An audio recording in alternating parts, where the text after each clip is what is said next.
Meu ambiente sem militância, Gabriel Ricardo por aqui com meu amigo Guerreiro E aí, Faroleiro. pessoal, estamos de volta para mais um dia de polêmicas ambientais, né, Gabriel? É isso, e com muita raiva no coração, É isso. rancor, ódio, sentimentos baixos que vem aqui. Você vira o Hulk, assim. E eu queria entender, seu guerreiro, por que rancor ambiental? Se você tem certeza que você está numa escória, num país degradado, vamos fazer um pouquinho de comparativo com a Europa agora, só para você ter mais certeza, né, Gabriel? E só para você ficar com o coração tentado a você entrar no Google Flights. Exato. Bom, Mas seu guerreiro tá aí na tela. É isso. Vamos lá, né? O que acontece aqui com a nossa queridinha Política Nacional de Resíduos Sólidos brasileira, o nosso Ctrl-C, Ctrl-V da nossa política europeia. Trouxe aqui com o Gabriel exatamente aquilo que recomendamos que vocês assistam um dos vídeos anteriores em relação ao nosso vídeo acadêmico aqui, passando por todas as etapas da lei, e aqui a gente vai discutir pontualmente o tal da responsabilidade compartilhada versus a responsabilidade estendida. Até na lei, né, Gabriel, a gente consegue dar um jeitinho brasileiro, né? Impressionante, cara. A gente tem na política europeia responsabilidade estendida. O que isso quer dizer, pessoal? Naquela cadeia de consumo que a gente já falou aqui para vocês várias vezes, por mais que todo mundo nessa cadeia de consumo, ou seja, o que seria uma cadeia de consumo? A indústria gerando um produto, alguém armazenando esse produto, distribuindo para o supermercado colocando na gôndola lá para ser comercializada, e você, como cidadão, indo lá e consumindo esse produto. O produto nasce na indústria, morre na sua mão, e agora você tem uma embalagem para destinar ou qualquer outro tipo de acessório aí residual para destinar. O ponto é o seguinte: a diferença da responsabilidade estendida para compartilhada do nosso embrasileiramento legal é que, por mais que todo mundo nesses elos tenha responsabilidade, a lei europeia é bem clara: a responsabilidade maior se estende à indústria. Então, isso força a indústria a pensar na origem da embalagem, fomentando. Lembra que eu falei lá na lei, no vídeo passado? A indústria pode pedir dinheiro para o governo para repensar o produto dela, para trazer um produto mais estratégico, menos impactante, justamente porque todo mundo tem essa responsabilidade depois de destinar isso de forma adequada. Então, são esses movimentos que a gente vê na Europa. Por exemplo, o que é uma responsabilidade estendida numa Bulgária da vida, entre outros países? Toda a indústria de refrigerante vai ter o mesmo tipo de recipiente e de vidro. Por quê? Porque depois isso aí facilita a logística reversa, viabilizando o volume. Esse tipo de estratégia governamental sempre focando no menor impacto possível. E aí, quando a gente traz, né, a política de pão e circo compartilhada aqui para nós, exatamente o contrário. Então, o que eu falo é o seguinte: indústria, gera aí o tipo de material que você quiser, eu não vou te dar isenção fiscal e creditícia, eu não vou te dar fomento nenhum de tecnologia, e depois aqui a gente vê se a cooperativa vai coletar, e é essa maravilha que a gente vê na realidade. Então, até essa origem da lei foi extremamente ruim, ou seja, eu não forço a indústria no Brasil a pensar no menor impacto ambiental aí na origem do seu produto. Depois a gente fica reclamando, né? E aí podemos seguir aí, Gabriel, para os próximos slides. Aí só um ponto, né? Já que a gente está falando de rancor, a gente tem vários ministérios participando dentro da política nacional. De O Ministério resíduos. da Educação está fora, tá? Então é só um ponto. A gente não precisa ensinar ninguém, né, Gabriel, sobre isso aqui que a gente está falando. As crianças na escola não precisam aprender sobre saneamento básico, sobre resíduos, não precisam, tá? Ele alega, o Ministério da Educação alega que já ensina isso no plano de educação, então ele não tem essa importância na lei, cara. Olha que Enfim. maravilha, hein? É isso, pessoal. O pessoal tá tranquilo, tá tudo bem no Brasil. Você não precisa ensinar ninguém a respeito disso, porque tem o nosso amigo Guerreiro Faroleiro. Inclusive, isso aqui vai ser mostrado nas escolas, hein? Exatamente.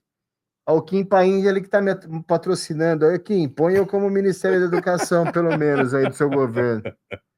Aí, para a gente começar a tomar um pouco de choque, né? Isso aqui é um sistema de lixeiras inteligentes para a Olimpíadas de 96 em Barcelona. Então é isso aqui. Olha a tecnologia, olha o sistema que a gente tem. Então, literalmente, é uma portinha cinza que você abre ali, joga seu resíduo, isso vai por dutos.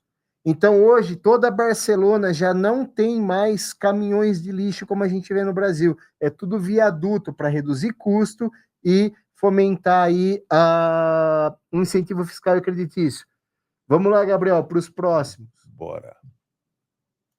Aí o Japão, a gente já trouxe aqui, mas em 93 a Lei Básica do Meio Ambiente, que considera estratégias de prevenção e controle ambiental. Olha lá, o que eu falo sempre para vocês, adota também a lei do poluidor pagador. Para quem assiste os vídeos ou para quem está chegando agora, o que é a lei do poluidor pagador? Você paga literalmente pela quantidade de resíduo gerado. No Brasil também é assim, só que na prática, mais um direito seu aprovado numa lei sancionada, que você, como cidadão, teria o direito de escolher. Eu estou gerando esse mínimo de resíduo gerado, então eu tenho que pagar. Não, está vindo automático lá na sua bibliazinha, como diz o Gabriel, no seu queridinho IPTU, então você não tem nem esse direito de escolha, tá? É isso. Ainda Germany. Alemanha, né? A Alemanha é bem focada em embalagem, sobre reutilização de embalagem, conferindo prioridade à reciclagem, responsabilidade do setor da indústria. Aqui eu falo, quando ela responsabiliza, é a tal da responsabilidade estendida, força a indústria a pensar em embalagens mais inteligentes, agregando valor, e o consumidor na ponta fazendo a separação e reciclando, reutilizando, tendo alguma destinação. Então a gente começa a olhar o mundo todo e para fazer esse comparativo com essa política tupiniquim que a gente tem aqui. Pode seguir, Gabriel. Bora lá. Dinamarca, primeiro país europeu a estabelecer leis de coleta e reciclagem em 1984. Acho que ninguém aqui era nascido. Faz uns dias, hein, seu guerreiro? E aí, como eu comentei, ó, cerveja, refrigerante é feita em garrafa retornável. Então, a gente está vendo aqui, ó, sistema de biogás. Então, a gente tem essas estruturas. Temos as indústrias estabelecidas para gerar energia, para mitigar e tratar todo esse material gerado, e aqui a gente está muito longe disso. Pode ir para o último slide, por favor. USA. E aí, vamos lá, né? Aos movimentos bolsolepristas, agora bem ativos com o Trump. Coleta seletiva doméstica e postos de entrega voluntária, ou seja, os PEVs, aquilo que eu estava falando, a exigência de porcentagem mínima de 25% de material reciclado nas embalagens, como na Califórnia, ou seja, você tem que levar pelo menos 25% do que você consome para esses pontos, para não ficar tanto volume na sua casa fomentando. Então, vocês estão entendendo? Planejamento, estrutura, não é negociação, não é esqueminha, é um negócio bem executado com o governo, sem política de interesse por trás, sem torcida organizada, é realmente tratando o cidadão como ele deve ser tratado, trabalhando saneamento básico e políticas de resíduo, gerando emprego, renda, tecnologia, entre outras coisas que a gente já discutiu aqui.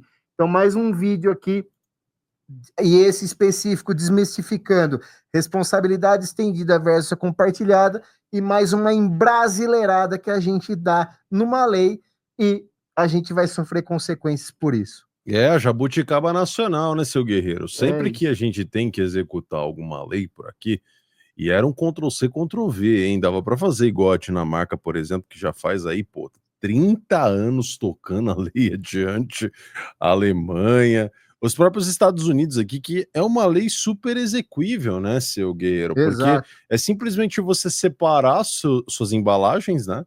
Você pegar lá, sei lá, você usa aí na sua casa, por exemplo, esses óleos de cozinha, né? Óleo de soja, óleo de girassol, esse tipo de coisa. Você pegar e separar todas que você utiliza num determinado saco, lá num lugar, e aí, uma vez por mês, uma vez a cada 2 meses, depende, obviamente, do seu nível de consumo, você tá indo lá pro seu trabalho, para algum lugar, porque lá a matriz de transporte geralmente é veículo, né? A pessoa dirige seu carro para ir pro trabalho, pros lugares e tudo mais. E aí você vai no ponto de coleta, leva lá, fica geralmente no caminho de onde você tem que ir, geralmente. Você vai lá, colocou, resolveu o seu problema, bicho. Você já se livrou daquilo, não precisa de caminhão de lixo, ficar passando, ele pega justamente aquilo que não tem jeito, né? Mas o demais, né, que você poderia fazer por conta própria, levar com o teu braço por lá, você resolve no braço, cara. Não tem problema você fazer isso. É algo que você deve colocar na sua rotina para que você minimize o seu impacto ambiental, né, seu guerreiro? E seja bonificado por isso, porque no final do dia você está levando para esses pontos de coleta, como a gente mostrou anteriormente, você está tendo um voucher, você está tendo alguma coisa em troca, né? Para quem não lembra do alemão pobre vivendo na Alemanha, é exatamente isso. Então, assim, o país está preparado para executar uma lei super interessante, é o óbvio, é o simples, que desde então da nossa máxima de Deodoro, a gente, mais uma que a gente não coloca em prática, aqui uma homenagem para o Arthur, acho que a única lei ainda que funciona no Brasil do que a gente aprovou é a lei da gravidade, e talvez tenha gente já tocando isso para tentar mudar, né, Gabriel? Quem sabe a gente não consegue revogar, né, seu guerreiro? Exatamente. Grande abraço para É vocês, isso, até o pessoal. próximo. Um abraço, tchau, tchau.